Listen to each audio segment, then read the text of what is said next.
on s'est arrêté sur le point « L'ONU face à la Bible ».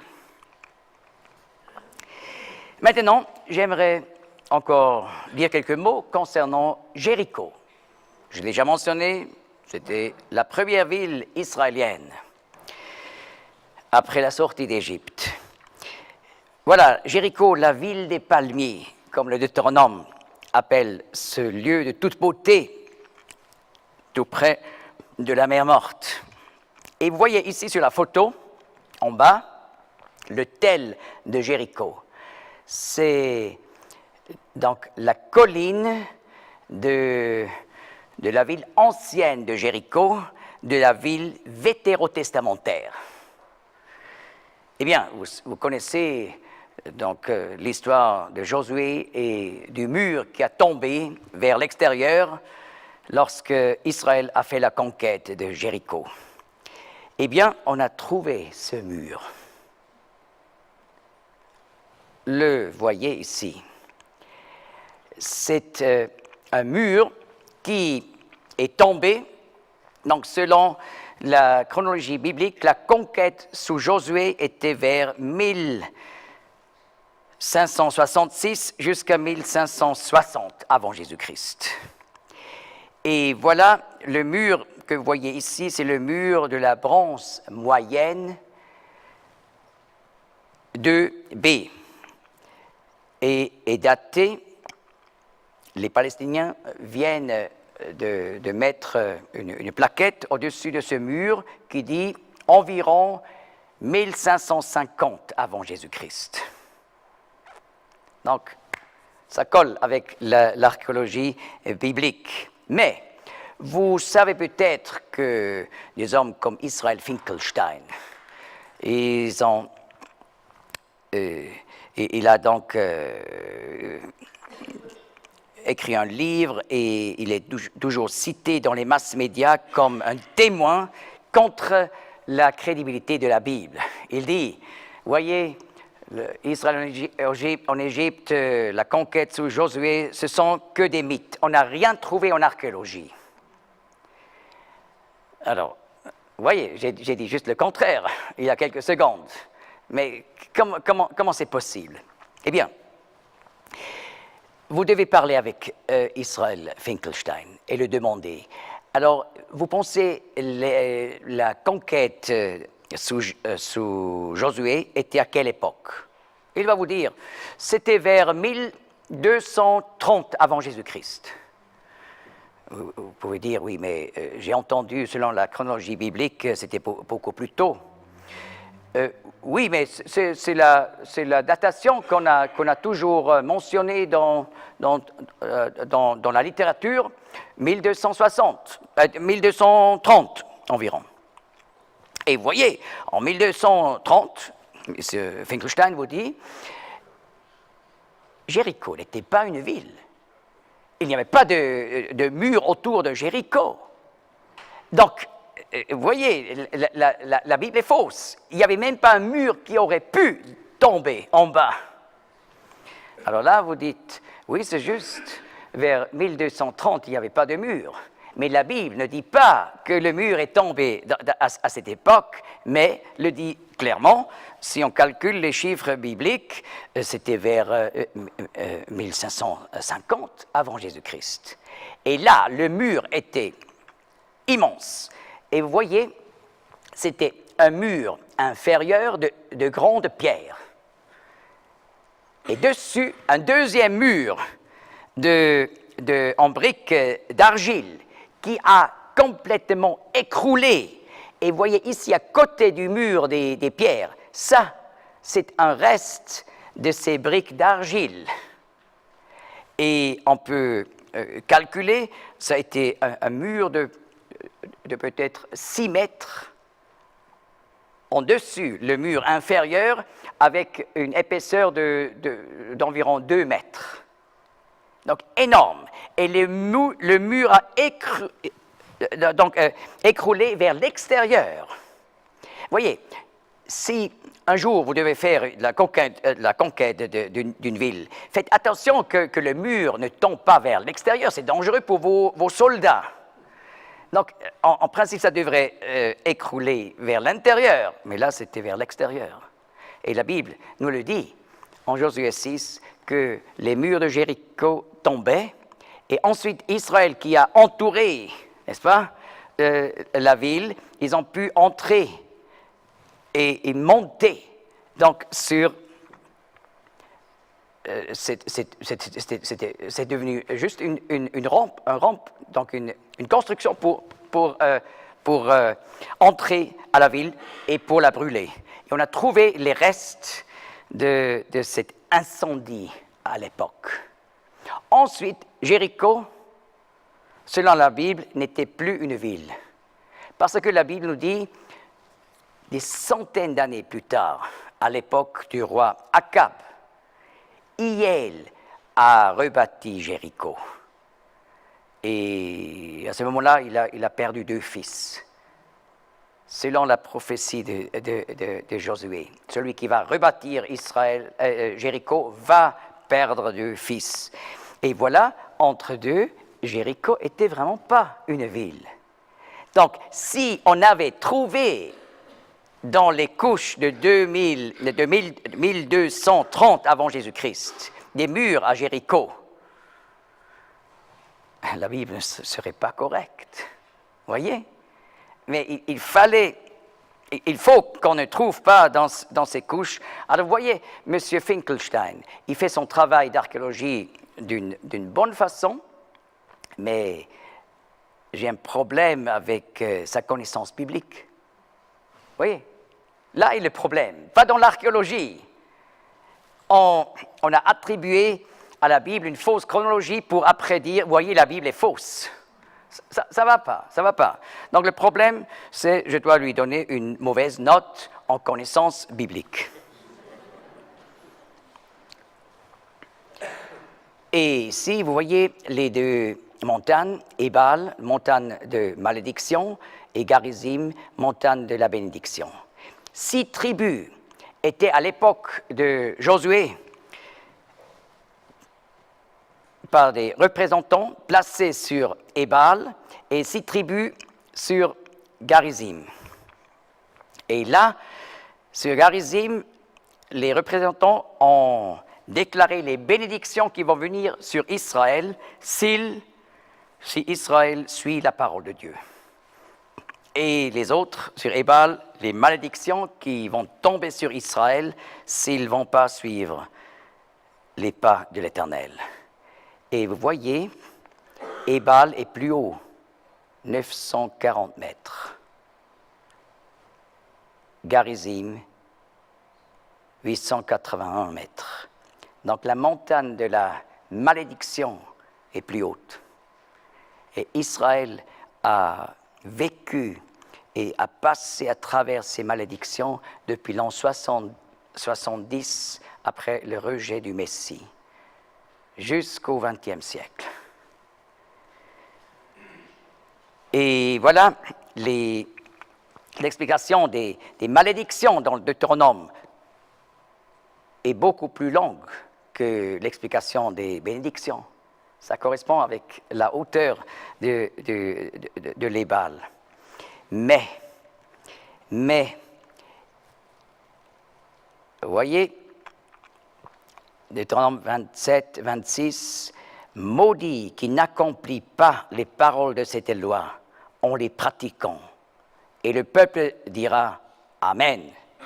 Là, ils ont annoncé, si quelqu'un, une fois, ne respecte pas une loi, un commandement, il sera maudit. Et maintenant, vous comprenez, Israël était tout entière sous la malédiction de Dieu par la loi. Et en Deutéronome 18, 19, dans ce même livre, nous lisons « Il arrivera que l'homme qui n'écoutera pas mes paroles, qu'il dira en mon nom, je lui redemanderai. » Qui est cette personne qu'il dira? Dans le contexte, il s'agit du Messie, le grand prophète comme Moïse, qui va venir un jour. Et celui qui n'écoutera pas sa voix, eh bien, Dieu va intervenir. Je lui redemanderai. voyez, Israël, la masse avait rejeté le Messie vers 32 après Jésus-Christ et après la catastrophe depuis l'an 70 et même la perte du pays. Mais, il faut dire mais, en Deutéronome 27, déjà, Moïse a annoncé, lorsque vous entrez dans le pays, il faut bâtir un autel sur Ébal, la montagne de la malédiction. Et c'est pour ça, vous voyez, en Josué 8, juste après la conquête de Jéricho, Israël est monté vers Sichem et ils ont bâti un autel sur Ébal. Un autel qu'on vient de trouver il y a quelques années seulement. Et vous le voyez ici. Donc, la loi, la Torah indique il y a une espérance pour ceux qui sont sous la malédiction. C'est le sacrifice de substitution. Un innocent meurt pour les coupables. Et voilà, c'était déjà une annonce du Messie qui un jour viendrait, serait rejeté, mais par sa mort, il sera ce sacrifice pour apporter la bénédiction à Israël. Donc, au même endroit, maintenant nous allons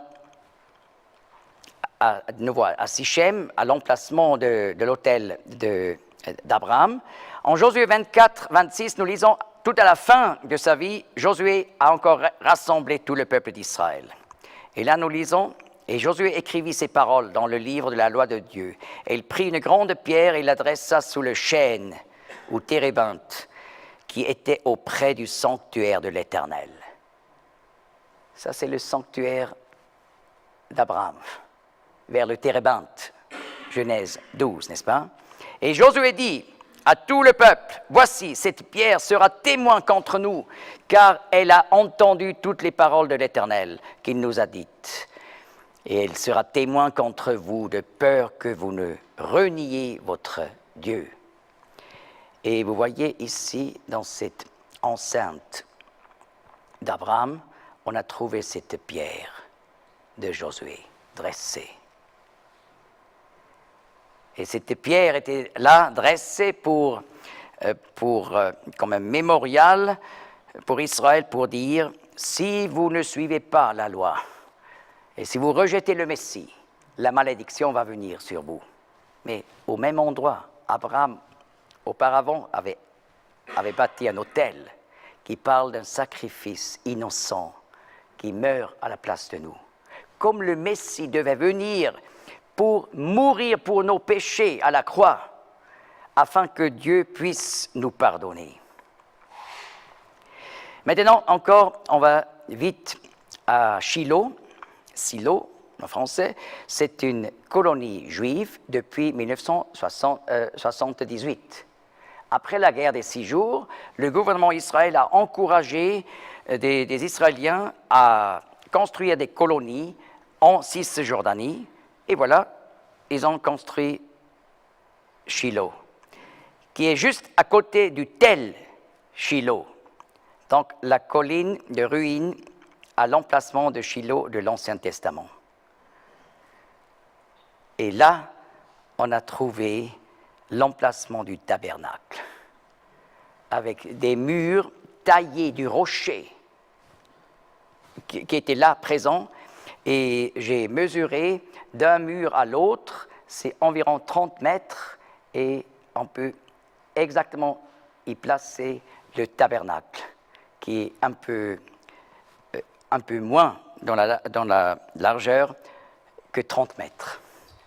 C'était pour protéger le sanctuaire à Shiloh, qui était là le lieu de culte pendant des centaines d'années. Et maintenant, encore une visite à Bethel. Et vous voyez là le rabbin Borer, qui était un des fondateurs de Bethel, comme colonie juive en 1972. Et voilà, un jour, je l'ai visité avec mon épouse. On était invités chez lui à la maison, à Bethel. Et cet homme est intéressant parce qu'il a été né en Allemagne, à Geilingen, donc tout près de Schaffhouse, vous voyez. Et là, son père était rabbin de cet homme de vieillards juifs. Et lorsque les nazis ont voulu détruire tous les juifs, aussi à Geilingen, il a dit « Je ne prendrai pas la fuite. Je ne laisse pas ces vieillards ici seuls. » Il a resté avec eux, il a été détruit avec eux. Mais la maman, pauvre, avec les enfants, a essayé de prendre la fuite. Et vous voyez, Geilingen, c'est juste vers la frontière suisse, mais les Suisses, honte sur nous, avaient fermé la porte et même ces membres du Home, quelques mètres de la frontière suisse, n'étaient pas reçus. Mais la maman, avec les enfants, a pu entrer en Suisse et ainsi il a survécu.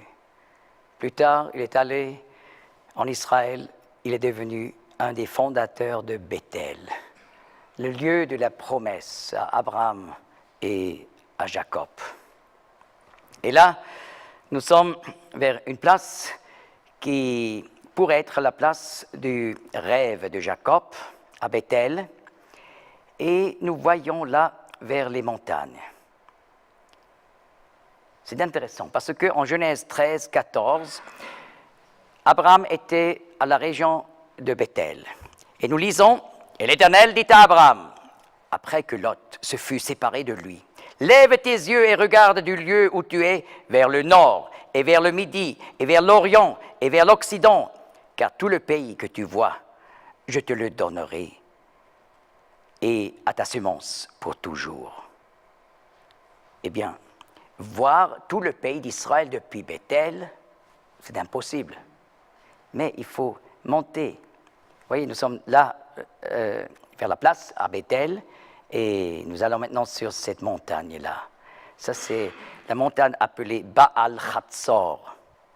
Le nom ne se trouve pas dans la Bible, mais c'est la plus haute montagne de la Cisjordanie, plus de 1000 mètres, et depuis là, vous pouvez voir le pays d'Israël.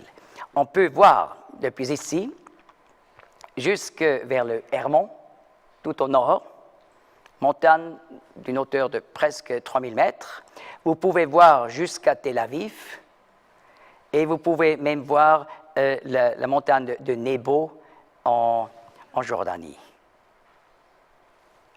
où Moïse, autrefois, avait la vue de tout le pays, n'est-ce pas? Alors, c'est vraiment le lieu pour avoir un survol sur le pays, comme Dieu dit, « Lève tes yeux et regarde du lieu où tu es, vers le nord, vers le midi, vers l'orient, l'occident, car tout le pays que tu vois, je le donnerai et à ta semence, pour toujours, non pas limité. » Et maintenant, vous comprenez, si vous voyez très bien, là, il y a des grandes antennes de l'armée israélienne.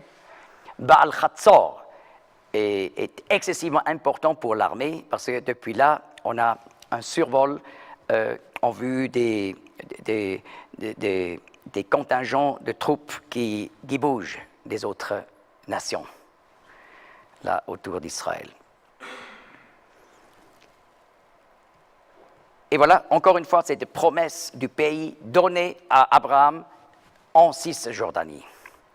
Et maintenant, nous allons encore à Jérusalem-Est. C'était là le lieu du temple, déjà du temple de Salomon, et après le deuxième temple où Jésus-Christ était très souvent, et beaucoup de discours du Nouveau Testament, surtout dans l'évangile de Jean, ont été tenus par le Seigneur dans les parvis du temple à Jérusalem.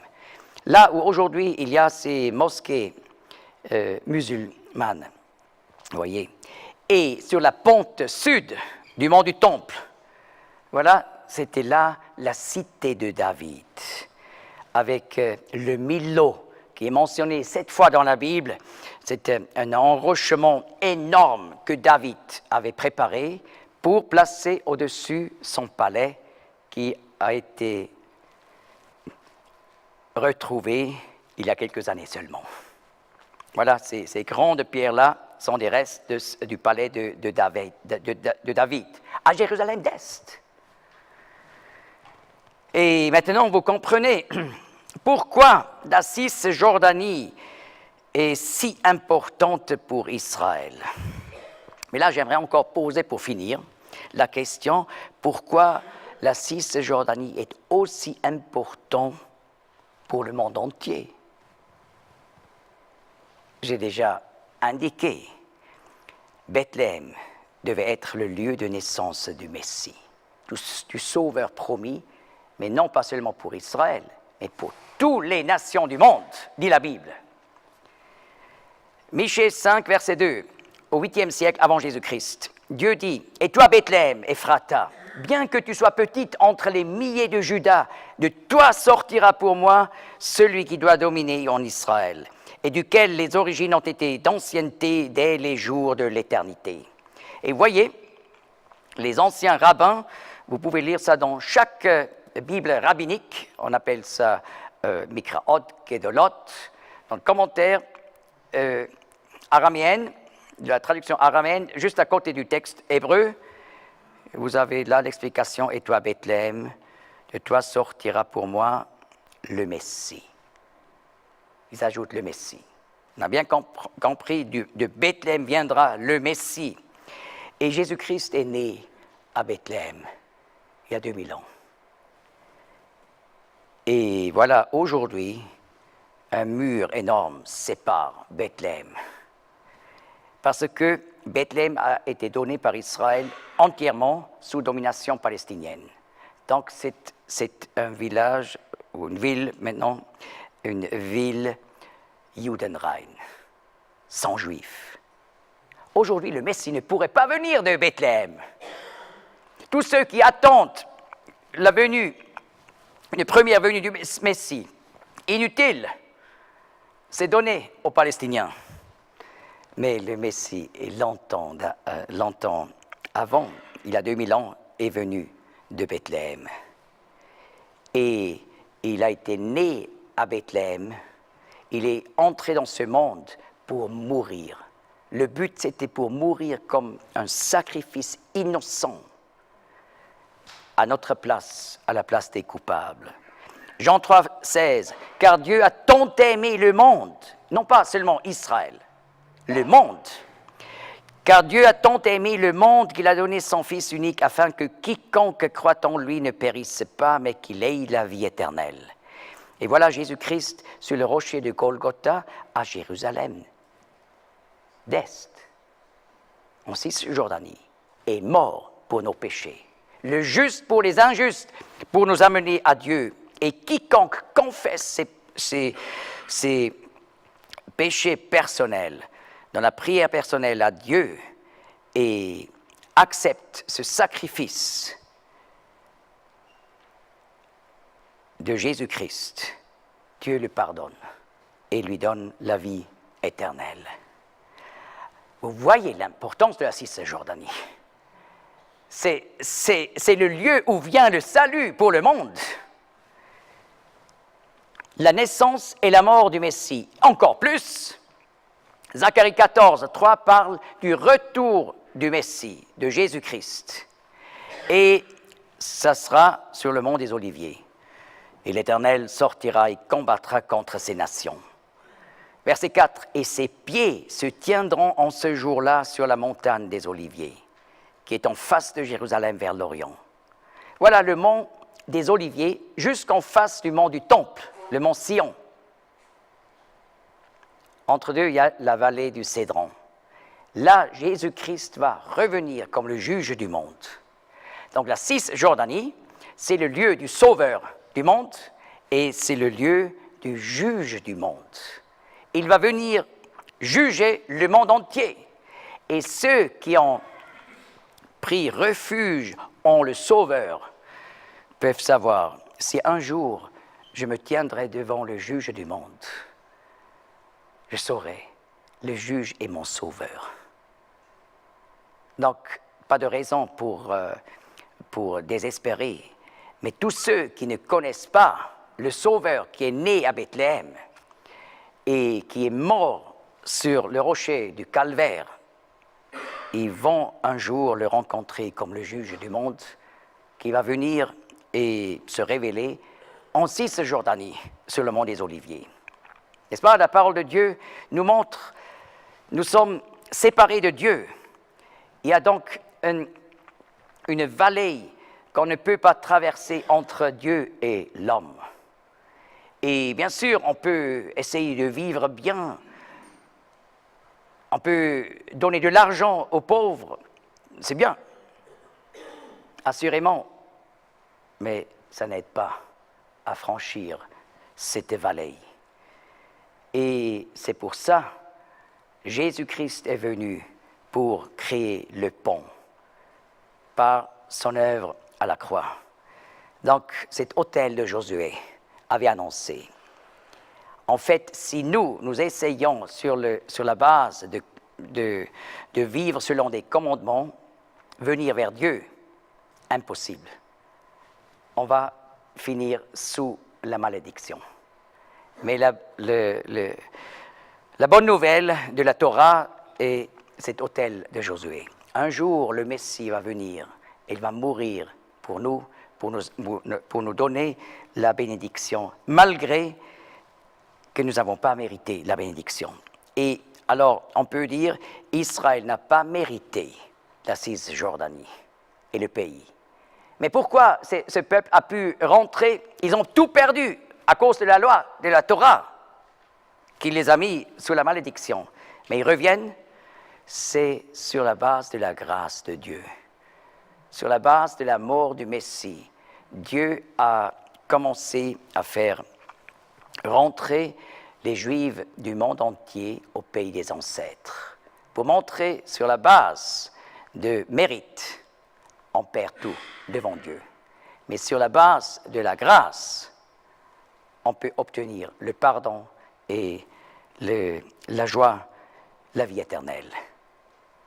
Merci de votre attention.